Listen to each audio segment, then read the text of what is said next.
حضرت موسیٰ علیہ السلام نے دریا کو پار کیا. حبورۃ القربان شاید نام بتایا جاتا ہے. اس کی ڈیوٹی حضرت ہارون کے سپرد کی. یہ ایک ریاست، ایک جگہ مراد ہے. بنی اسرائیل جتنی قربانیاں پیش کرتے تھے، مذبح جہاں ذبح کیا جاتا ہے، وہ پہلے ہارون علیہ السلام کی خدمت میں حاضر کرتے تاکہ وہ پہاڑ پر رکھیں اور انہیں آسمانی آگ جلا دے. اس پر قارون بگڑ گیا اور حسد کے طور پر کہا کہ اے موسیٰ علیہ السلام، رسالت آپ نے سنبھال رکھی ہے اور مذبح کی ریاست اپنے بھائی ہارون کو دے دی ہے، میں ویسے کا ویسا رہ گیا. حالانکہ بنی اسرائیل میں تورات کا سب سے بڑا قاری میں ہوں، پڑھنے والا. میں اس پر صبر نہیں کروں گا، ورنہ مجھے بھی کوئی عہدہ دیجیے، مجھے بھی کوئی پورٹ فولیو، کوئی منصب ملنا چاہیے. حضرت موسیٰ علیہ السلام نے فرمایا میں نے ہارون کو اپنی طرف سے کوئی عہدہ نہیں دیا ہے. یہ رب تعالیٰ کا حکم، رب کی دین ہے، جس کو وہ چاہے جو چاہے عطا فرمائے. قارون نے کہا میں آپ کی بات نہیں مانتا یہاں تک کہ مجھے آپ کوئی آیت ربانی دکھائیں جس سے مجھے یقین ہو جائے کہ ہارون علیہ السلام کی ڈیوٹی اللہ کی طرف سے ہے. آج بھی بہت سے لوگ کہتے ہیں نا ہمیں پہلے کوئی دکھاؤ، تو اس نے بھی اسی طرح کا مطالبہ کیا. حضرت موسیٰ علیہ السلام نے بنی اسرائیل کے تمام سرداروں کو فرمایا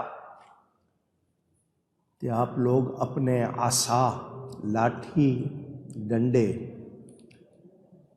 اس قبے میں رکھ دو، اس گنبد کے نیچے رکھ دو جہاں مجھ پر وحی نازل ہوتی ہے. انہوں نے موسیٰ علیہ السلام کا فرمان مانا اور اپنے ڈنڈے وہاں رکھ دیے. ساری رات انتظار کیا تو صبح ہوئی تو دیکھا صرف ہارون علیہ السلام کا جو ڈنڈا تھا، عصا تھا، وہ سبز رنگ کا ہو گیا تھا. یعنی اس کی سبزی سبز پتے کی طرح تھی اور ان کا وہ عصا شجرہ نور کی مانند. قارون نے یہ عجوبہ جب دیکھا تو کہنے لگا اس سے بڑھ کر کیا جادو ہو سکتا ہے. قارون کی بات سن کر حضرت موسیٰ علیہ السلام اپنے تمام پیروان کار، متبعین، ماننے والوں کے ساتھ قارون سے علیحدہ ہو گئے اور وہ قارون حضرت موسیٰ علیہ السلام سے جدا ہو گیا. اس کے ساتھ کچھ اس کے چیلے بھی لگ گئے. اللہ کی طرف سے نشانی آ جائے اور پھر اس کو جادو کہنا، کیا یہ ایمان والوں کا طریقہ ہو سکتا ہے؟ لیکن اس نے نہیں مانا. جب کسی کی بدبختی آتی ہے تو پھر ایسی حرکتیں وہ کرتا ہے اور اس کا نتیجہ جو نکلتا ہے پھر دنیا کے سامنے آ جاتا ہے. حضرت موسیٰ علیہ السلام نے رشتہ داری کی وجہ سے کہ یہ چچا زاد ہے، اس کے لیے بڑی جد و جہد کی، لیکن وہ الٹا تکبر، عناد، بغاوت، بغض، عداوت، دشمنی میں بڑھتا گیا، بلکہ موسیٰ علیہ السلام کو ایذا پہنچانے کے درپے ہو گیا. ایک ہے لفظ تکلیف اور ایک ہے ایذا. ظاہری طور پر آپ کو کوئی چوٹ لگے تو تکلیف ہوتی ہے. ایذا کا مطلب آپ کو دل کو تکلیف پہنچانا، آپ کی روح کو تکلیف پہنچانا. اس نے موسیٰ علیہ السلام سے اپنے آپ کو علیحدہ کر لیا. قرآن میں یہ ہے کہ بے شک قارون موسیٰ کی قوم سے تھا پھر اس نے ان پر زیادتی کی فبغى علیہم. خود اللہ فرما رہا ہے کہ اس نے موسیٰ علیہ السلام پر کیا کیا؟ آپ سے سننا چاہتا ہوں. زیادتی کی. اللہ کے پیارے کو تکلیف پہنچائی جائے تو پھر اللہ کی طرف سے بدلہ لیا جاتا ہے. اللہ والوں کو تکلیف پہنچانے والا کوئی خیر پا سکتا اونچی. اچھا، ضروری نہیں ہے کہ اسی وقت ہو، کچھ دیر کے بعد، مگر پکڑ ہوتی ہے. ہمیں سکھایا گیا جو سچا مرشد ہو، جس کو آپ نے پیر بنایا اور وہ سچا ہو، اس کے خلاف سوچنا بھی نہیں. اگر وہ واقعی اللہ والا ہے تو اس کے خلاف سوچنا بھی نہیں. اگر آپ سوچیں گے اس سوچ پر بھی پکڑ ہو سکتی ہے، اس کے خلاف بات کریں گے تو بھی پکڑ ہو سکتی ہے. ادب سکھایا گیا. تو جب ایک پیر کے لیے پکڑ ہو سکتی ہے تو جو نبی کے خلاف بولے، نبی کے خلاف بات کرے تو پکڑ ہوگی یا نہیں ہوگی؟ اونچی. سوچنا چاہیے. موسیٰ علیہ السلام نبی ہیں اور وہ نبی کے خلاف باتیں کرنے لگ گیا. میرے دوستوں اور بزرگوں، یہ تورات کا بہت زیادہ پڑھنے والا، سب سے بڑا قاری، جس کو آپ اس زمانے کا عالم کہہ لیں، خوبصورت تھا، مزاج طبیعت کا اچھا تھا، مگر جب اس کے پاس مال آ گیا یہ منافق ہو گیا. دولت دنیا کی کسی کو مل جائے تو اس کا مزاج بہتر ہونا چاہیے، بگڑنا نہیں چاہیے. بہت سے لوگ اپنی بات سناتے ہیں کہ جی ہمارے پاس 5 پیسے نہیں ہوتے تھے، سواری نہیں تھی، جھونپڑی میں رہتے تھے. اب اگر کروڑ پتی ارب پتی بن گئے ہیں تو مزاج کیسا ہے؟ لوگوں کے ساتھ سلوک کیسا ہے؟ اسٹینڈرڈ آف لیونگ ہائی کیا ہے یا اسٹینڈرڈ آف گیونگ ہائی کیا ہے؟ اپنے رہنے کا معیار اونچا کیا ہے یا لوگوں سے اچھے برتاؤ کا معیار اونچا کیا ہے؟ بھول جاتے ہیں. آپ نے دیکھا ہوگا آپ کے پاس ووٹ لینے کے لیے لوگ آتے ہیں، کس طرح بات کرتے ہیں، بعد میں ملنے کا ٹائم بھی نہیں ہوتا. یہ بھی آپ نے دیکھا. پیسے آ گئے تو فوراً جناب مکان بہترین، گاڑی بہترین، ٹیلی فون بہترین، سہولتیں A1، لیکن یہ کہ لوگوں سے ان کا رویہ اچھا نہیں رہتا. تو یہ مال، اسی لیے فرمایا انما اموالکم و اولادکم فتنہ، بے شک تمہارے مال اور تمہاری اولاد تمہارے لیے آزمائش کا سامان ہے، ان کے ذریعے تمہیں آزمایا جاتا ہے. بہت سے لوگوں کے پاس مال آتا ہے، وہ نیکی میں زیادہ لگاتے ہیں. حضرت عثمان کو بھی مال ملا، انہوں نے کیا کیا؟ انہوں نے اس سے جنت خریدی، لوگوں کے ساتھ بھلائی کی. کتنی مرتبہ آپ نے واقعات سنے ہوئے. مسلمانوں کے لیے جب مسجد کو بڑھانا تھا، زمین انہوں نے خریدی، پانی کا انتظام کرنا تھا، انہوں نے خریدا، غلام آزاد کرنے تھے، انہوں نے کیے. کتنے واقعات ہیں ان کے. جنگ پہ جانا ہے، مجاہدوں کے لیے سامان دیے. کوئی مانگنے والا آ گیا تو کتنے دیے. آپ کو میں نے بتایا ان کا اپنا یہ حال، گھر میں بیٹھے ہوئے چراغ جل رہا ہے، کوئی ملنے آ گیا، آپ نے ایک چراغ جو جل رہا تھا وہ بجھا دیا، دوسرا جلا لیا. وہ بڑا حیران ہوا، دونوں میں تیل ایک جیسا، جو بتی بنائی ہوئی ہے تھریڈ دھاگا وہ بھی ایک جیسا، جس نے جلنا ہے. ایک بجھا دیا دوسرا جلا لیا، اس میں کیا راز ہے؟ اس نے پوچھ لیا. میں جب آیا تھا تو یہ والا چراغ جل رہا تھا، آپ نے اس کو بجھا دیا ہے اور یہ جلا لیا ہے، اس میں فرق کیا ہے؟ فرمایا جب تم آئے تھے میں سرکاری کام کر رہا تھا، آفیشل ورک، گورنمنٹ کا کام، حکومت کا کام۔ وہ جو چراغ تھا اس میں تیل بیت المال کا تھا، سرکاری تیل تھا، وہ میں صرف سرکاری کام میں استعمال کر رہا تھا۔ تم آ گئے، تم مجھ سے ملنے آئے ہو ذاتی طور پر، سرکاری طور پر تو نہیں۔ اب جتنی دیر تم بیٹھو گے تو میں وہ تیل کیوں استعمال کروں؟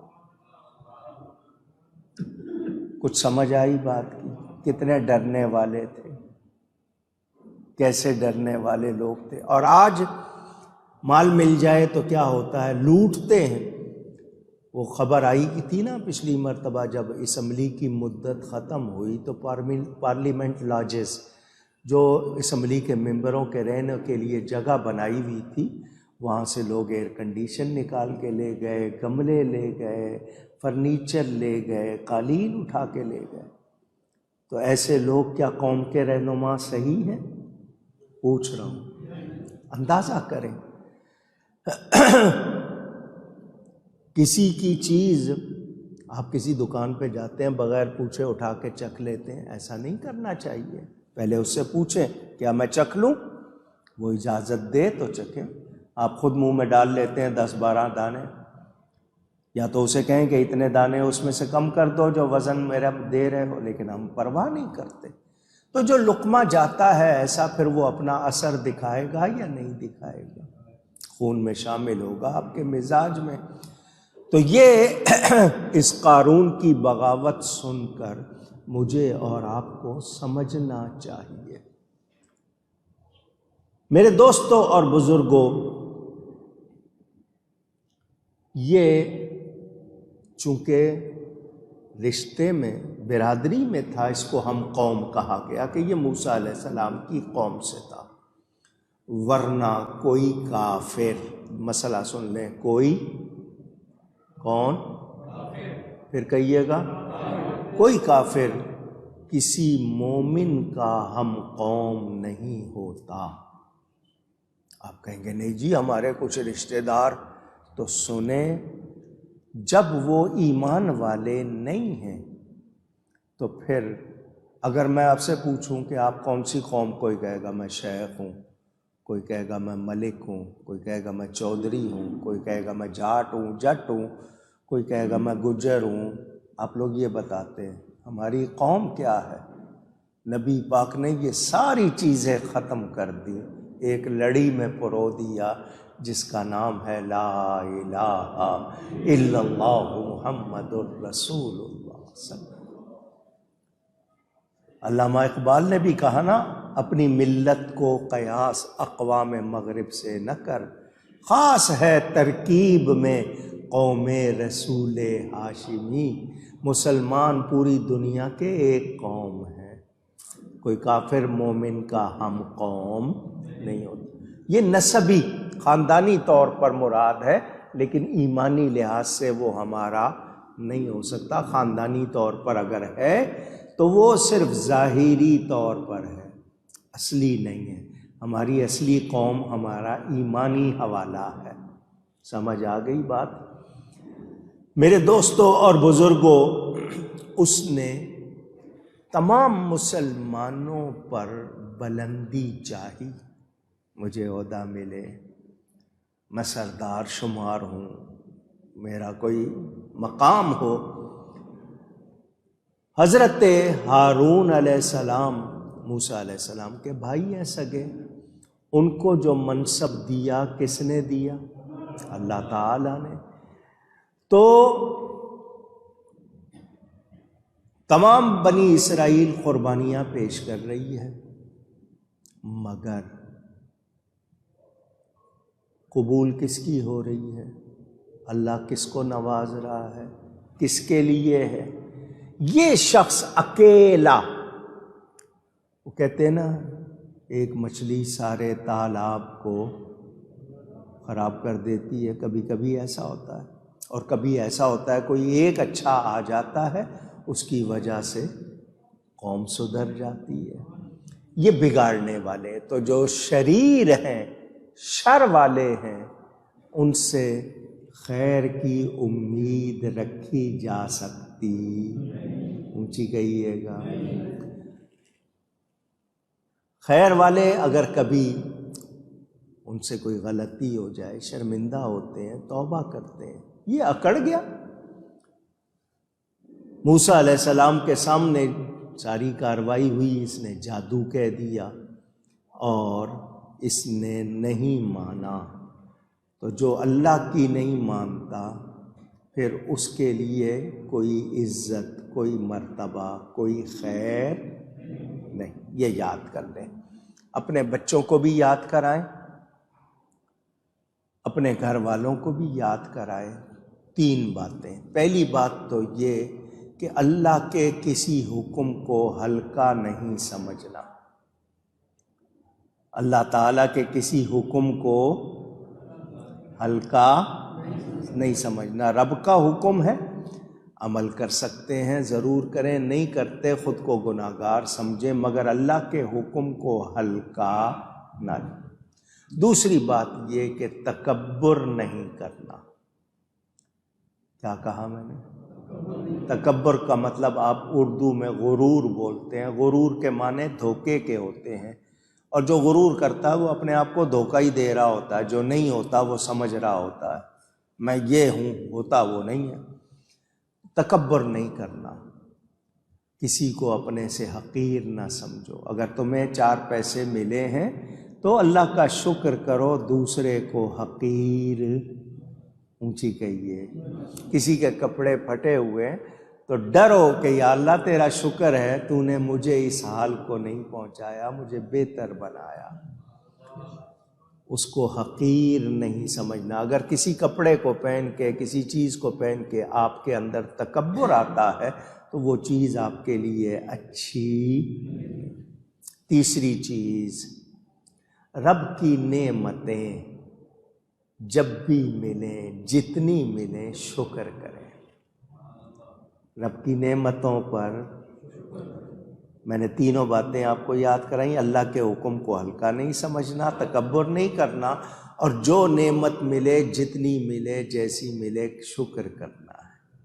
ہمارے پاس ان 3 چیزوں کا اگر عمل ہو جائے، بہت سی بیماریوں سے بچ جائیں ہم۔ ناشکری بہت ہے، تکبر آ جاتا ہے، اور رائی کے دانے کے برابر تکبر ہو، بندہ تباہ ہو جاتا ہے۔ مجھے بتاؤ، ٹھوکر پہاڑ سے لگتی ہے یا کنکر سے؟ پوچھ رہا ہوں، چھوٹے کنکر سے ہی ٹھوکر لگتی ہے، پہاڑ سے ٹھوکر نہیں لگتی۔ تو آپ چھوٹی سی بات پر بھی اگر آپ کی اکڑ آ گئی، کچھ آ گیا، تو کچھ خیر نہیں۔